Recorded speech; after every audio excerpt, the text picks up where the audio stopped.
Uno de los ejércitos más temidos que haya conocido la historia, capaz de someter a medio territorio francés y desplazarse con una eficacia sorprendente a través de la nieve, los bosques e incluso regiones desérticas. Existe una pregunta que durante años ha rondado la mente de quienes sienten pasión por la historia militar. ¿Cómo pudo el ejército alemán alcanzar semejante nivel de eficiencia durante la Segunda Guerra Mundial? ¿De dónde provenía realmente su fuerza y cuáles fueron las razones de su caída tan contundente?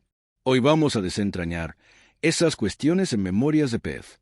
Pero antes de entrar en materia, es necesario retroceder un poco en el tiempo.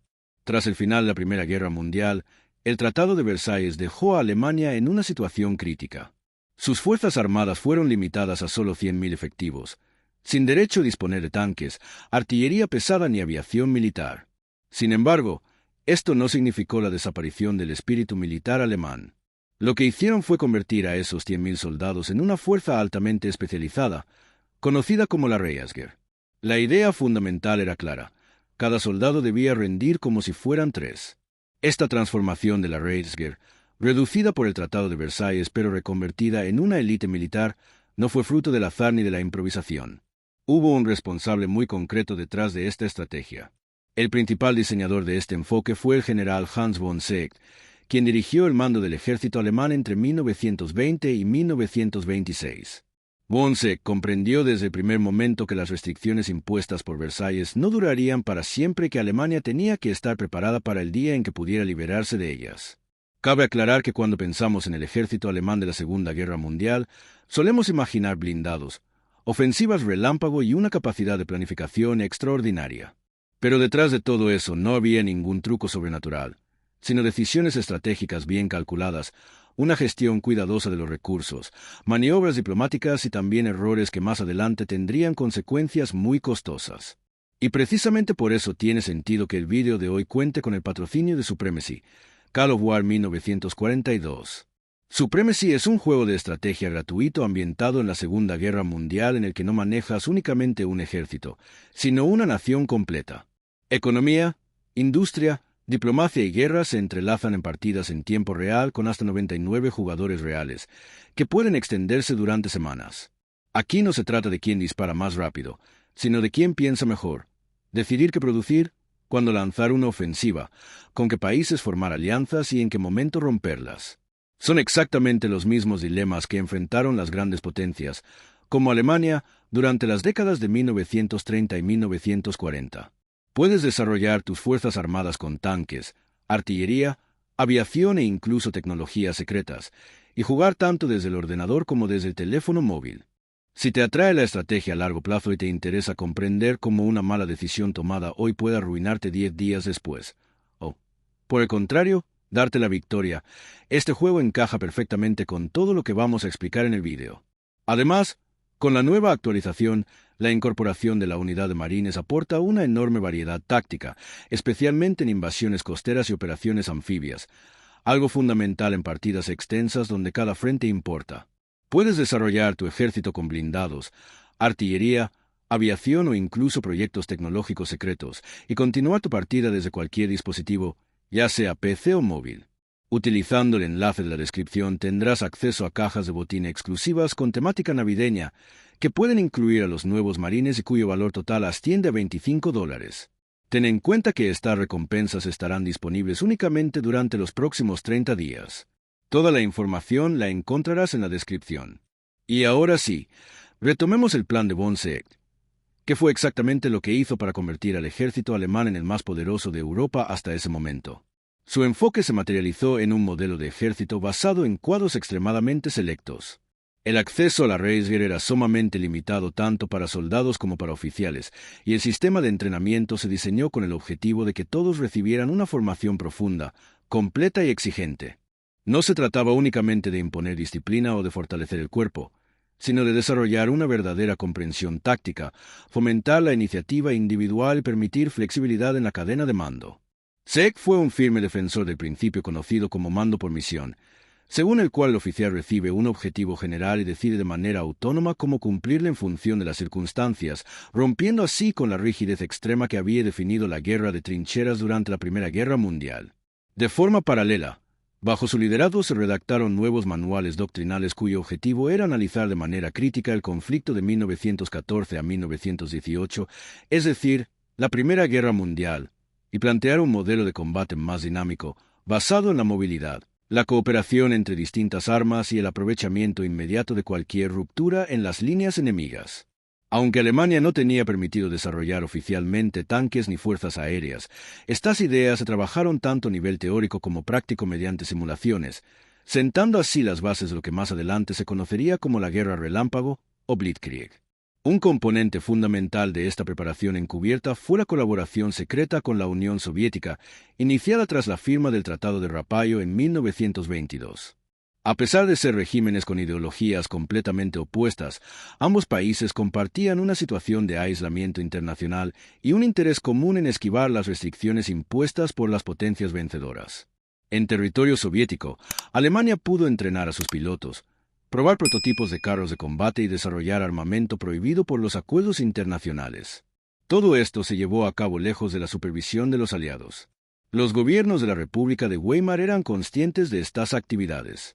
En algunos casos las toleraron y, en otros, incluso las apoyaron de forma indirecta, ya que existía un amplio consenso entre las élites alemanas de que el país debía recuperar su prestigio internacional, sobre todo, su capacidad defensiva. Y, por supuesto, cuando Hitler llegó al poder en 1933 no se quedó de brazos cruzados. El Führer aceleró de manera drástica todo este proceso. Se saltó el Tratado de Versalles siempre que pudo, reinstauró el servicio militar obligatorio, triplicó el tamaño del ejército y creó dos nuevas ramas, la Luftwaffe, destinada a la aviación, y la Kriegsmarine, encargada de la marina.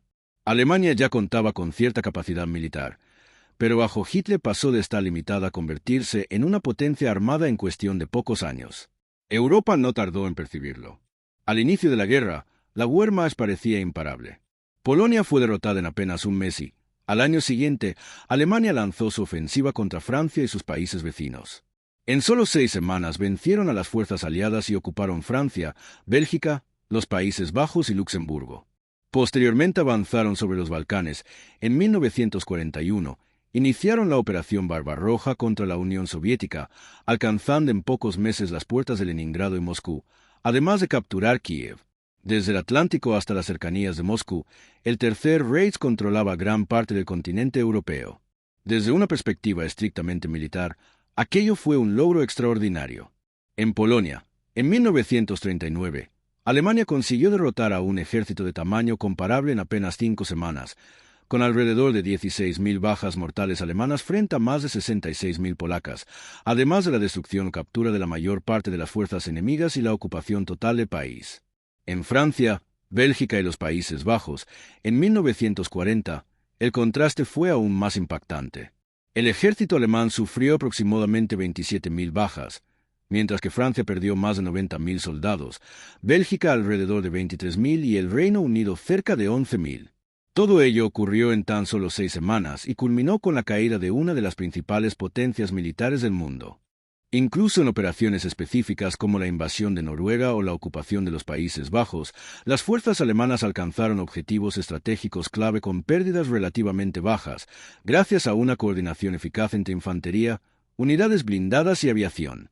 Estas cifras no indican una superioridad moral ni una invulnerabilidad absoluta, pero sí demuestran con claridad que, desde el punto de vista militar, el ejército alemán entre 1939 y 1941 fue extraordinariamente eficiente. Logró objetivos políticos y territoriales de enorme magnitud, con un coste humano significativamente menor que el de sus adversarios. Ahora bien, ¿cuál era el verdadero secreto de este éxito arrollador? Prepárate, porque aquí viene lo interesante. El gran as bajo la manga se llamaba Blitzkrieg, o guerra relámpago. Ataques rápidos, sorpresivos y ejecutados con una fuerza abrumadora. Coordinaban tanques, aviación, infantería motorizada y artillería con el objetivo de perforar las defensas enemigas antes de que el ejército contrario tuviera siquiera oportunidad de reaccionar. A esto se sumaba la doctrina táctica, que otorgaba a los mandos intermedios un amplio margen de autonomía para improvisar sobre el terreno. El resultado fue una fuerza militar flexible, difícil de anticipar y extremadamente eficiente. Flexibilidad, iniciativa y rapidez. Ya hemos mencionado que los oficiales y mandos medios poseían un nivel de profesionalismo muy elevado. Muchos de ellos habían combatido en la Primera Guerra Mundial. El resultado final era una estructura militar que funcionaba con una precisión casi mecánica. Mientras británicos y franceses todavía trataban de organizar una respuesta, las tropas alemanas ya habían atravesado gran parte del territorio enemigo. Aunque los primeros tanques alemanes no destacaban especialmente por su tecnología, lo verdaderamente decisivo fue el modo en que se empleaban. Concentrados en grandes cantidades, perfectamente coordinados y comunicados mediante radio. A esto se añadía el apoyo aéreo de los temidos Stuka de la Luftwaffe, cuyas sirenas provocaban auténtico pánico. En muchos casos, el miedo se apoderaba del enemigo incluso antes de que comenzaran los disparos.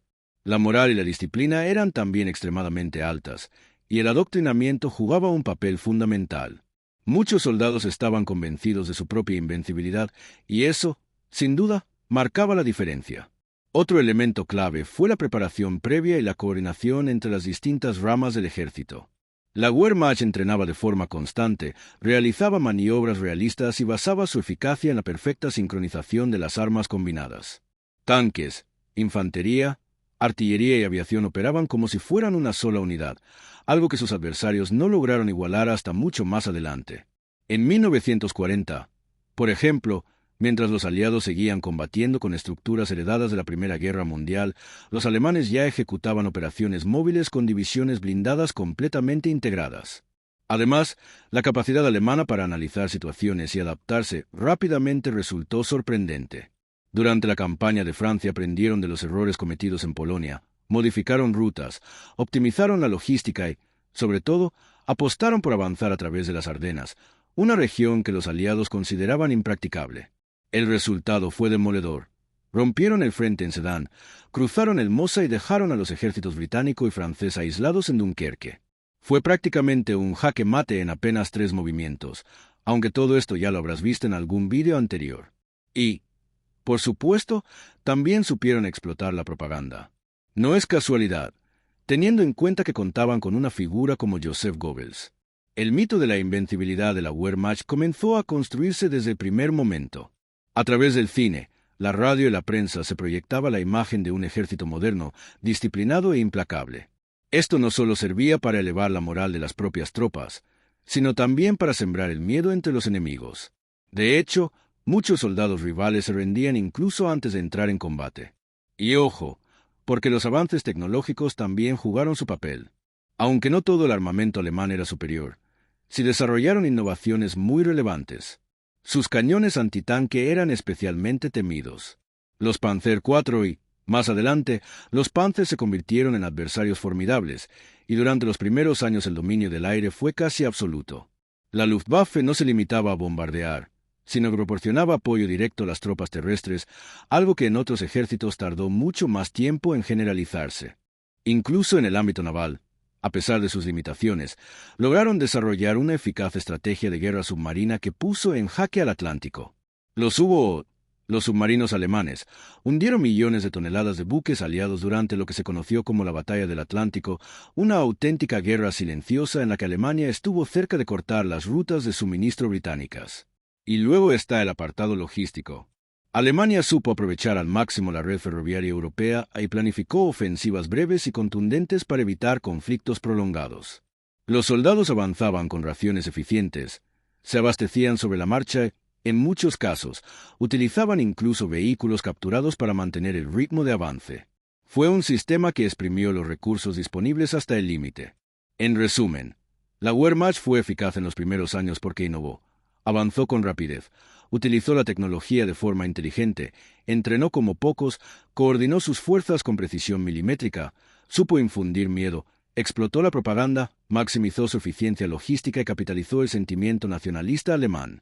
Pero entonces surge la gran pregunta: ¿por qué un ejército tan eficaz terminó siendo derrotado de manera tan contundente? La respuesta es sencilla. Todas esas fortalezas tenían fecha de caducidad. La Wehrmacht, apoyada por la Luftwaffe y la Kriegsmarine, estaba concebida para guerras cortas, rápidas y decisivas, no para un conflicto industrial prolongado a escala mundial. Alemania se vio atrapada en una guerra de desgaste para la que no contaba ni con la población, ni con los recursos, ni con la capacidad industrial necesaria. Sí, el ejército alemán funcionaba como un reloj, Pero ese reloj terminó quedándose sin energía, y esto no tuvo que ver con la calidad de sus soldados, sino con las decisiones cuestionables del régimen. Un ejemplo claro fue la invasión de la Unión Soviética, que abrió un frente gigantesco imposible de sostener. El invierno y las enormes distancias destrozaron la logística, y las pérdidas humanas comenzaron a ser imposibles de reemplazar. Al mismo tiempo, Hitler empezó a intervenir directamente en las decisiones militares, eliminando la flexibilidad del mando y prohibiendo retiradas tácticas que habrían salvado a ejércitos enteros. Por último, la ventaja técnica inicial se fue desvaneciendo cuando Estados Unidos y la Unión Soviética movilizaron una capacidad industrial muy superior, produciendo más tanques, más aviones y más munición de la que Alemania podía neutralizar. A partir de 1943, la Luftwaffe perdió el control del cielo. Los bombardeos aliados destruyeron fábricas y líneas ferroviarias, y el ejército alemán pasó de atacar sin descanso a resistir como podía. En definitiva, la Wehrmacht no fue derrotada por ser un mal ejército, sino porque incluso una fuerza brillante no puede compensar de manera indefinida errores estratégicos, decisiones políticas desastrosas y una guerra total contra enemigos con más hombres, más fábricas y más tiempo. Y ahora te lanzo la pregunta: ¿cuál crees que fue el factor más determinante del éxito inicial de la Wehrmacht? ¿La táctica, la moral, el miedo? Déjanos tu opinión en los comentarios y nos vemos en la próxima.